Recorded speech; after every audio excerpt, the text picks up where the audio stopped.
This is the Roots and All Budcast, presented by Sarah Wilson.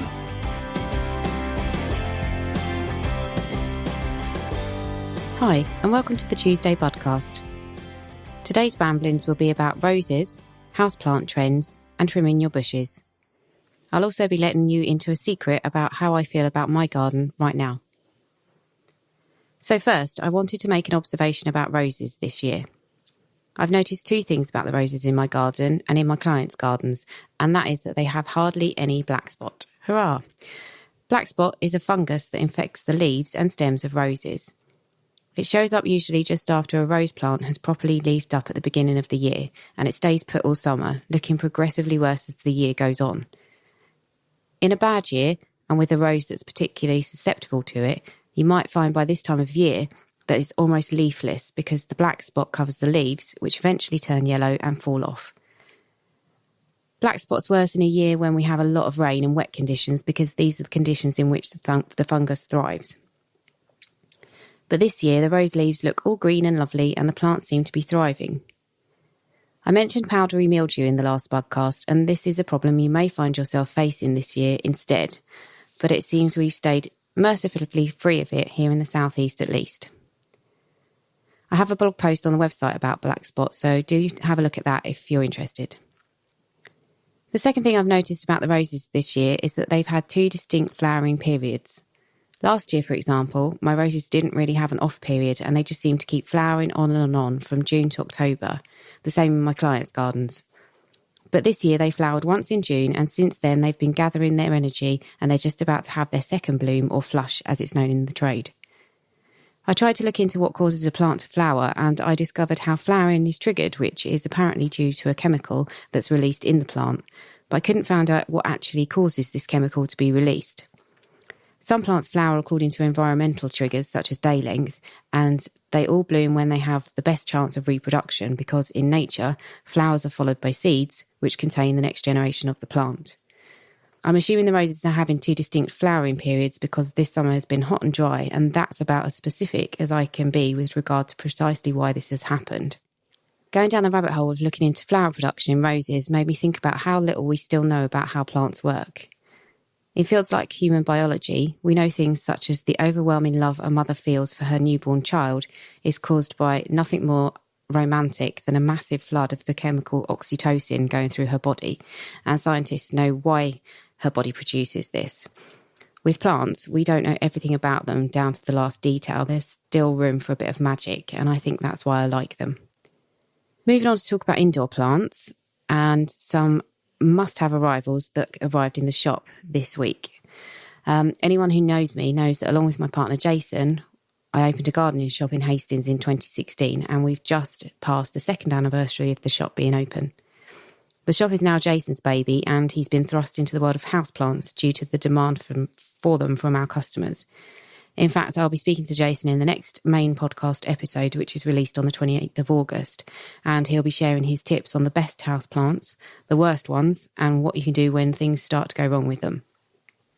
So there were two new interesting additions to the houseplant collection in store this week. The first was a variegated aspidistra, which has been a real talking point. The second was a crocodile fern, and I'd never come across this before, and it really is a gorgeous plant with the most fantastic leaves. I've posted a picture of it on all my socials, my Facebook, which is Roots and All UK, Twitter, which is Roots and All, and Instagram, which is Roots and All Pod. So the proper name for this plant is Microsorum musifolium crocodilus. A quick trawl of the internet revealed a couple of interesting things to note. The plant is an epiphyte, meaning it grows like an orchid or a staghorn fern or an air plant. So it grows upon another plant for support, but not for food. This is an indicator of how it likes to be looked after, i.e. it wants lots of moisture in the air around it, as this is how it's supposed to take up water. The crown of the plant is also designed to catch detritus, and the plant will convert this to food. In the absence of any detritus falling into your plant while it grows in your house, hopefully, you'll need to supply food artificially by giving it a weakened down solution of houseplant feed once a fortnight. Try using twice as much water as is recommended on the bottle to dilute the feed to give you the correct strength. The other interesting thing about this fern is that you can divide it in order to propagate it. The only way you can normally propagate a fern is by collecting the tiny spores off the underside of the leaves and sowing them on the surface of some compost, almost as you would with seeds. Somebody asked me last week if the brown dots on the bottom of a fern leaf were some type of insect, and the answer is no, these are spores. They're so tiny, they're like dust, but they are the fern version of seeds, so don't feel you need to get rid of them, they're perfectly normal. In fact, the crocodile fern has them on the underside of its leaves too, you just can't see them as well because they're so tiny. In fact, this is where the plant gets its name, microsporum, micro being small and sporum referring to the pores on the leaves which contain the reproductive spores.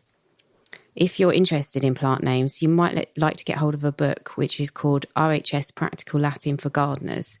Botanical Latin honestly isn't as boring as it sounds once you start getting the hang of it, and it can give you many clues about how to look after your plants if you understand what the names indicate.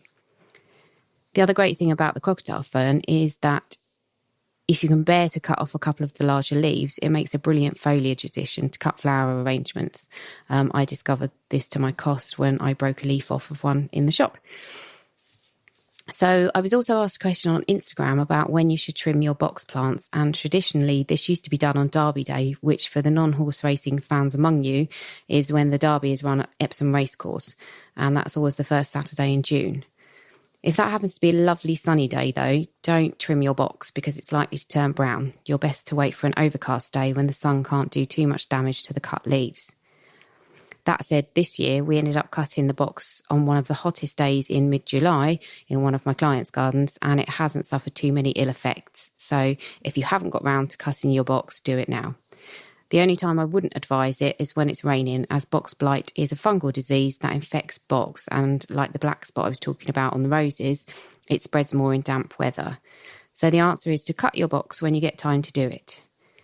If, like many of us, you always have 1,000,001 things to do, it's probably best to ignore the traditions and rules and just crack on with it when your intent matches up with your schedule. And so to let you in on my garden secret, I am fed up with my garden at the moment. I haven't done anything to it except water a few bits for weeks now because, frankly, the whole thing's getting on my nerves. It looks crap. There's nothing I can do to help it, and I'm inclined to just leave it well alone until we get some rain and things start moving again. I'm not even deadheading with my usual fervour because I just can't bring myself to convince the plants they should limp on flowering in these difficult conditions. So I'm watering my pots, keeping the pond and water features topped up, plus putting out bowls of water and bird feed for the wildlife, and I'm letting everything get on with it until normal service resumes. So I guess what I'm saying is it's okay to acknowledge when things don't look great and even to turn your back on them for a while without needing to try and fix everything. In gardening, and probably in life in general, you're quite often not in control, so just get on with it. It's all much more stress-free if you do. So, thank you for listening, and don't forget to email podcast@rootsandall.co.uk if you want to reach out and say hello. Bye for now. For more information, visit the Roots and All website at rootsandall.co.uk. To download more episodes, visit iTunes, your favourite podcast provider, or get them direct from our website.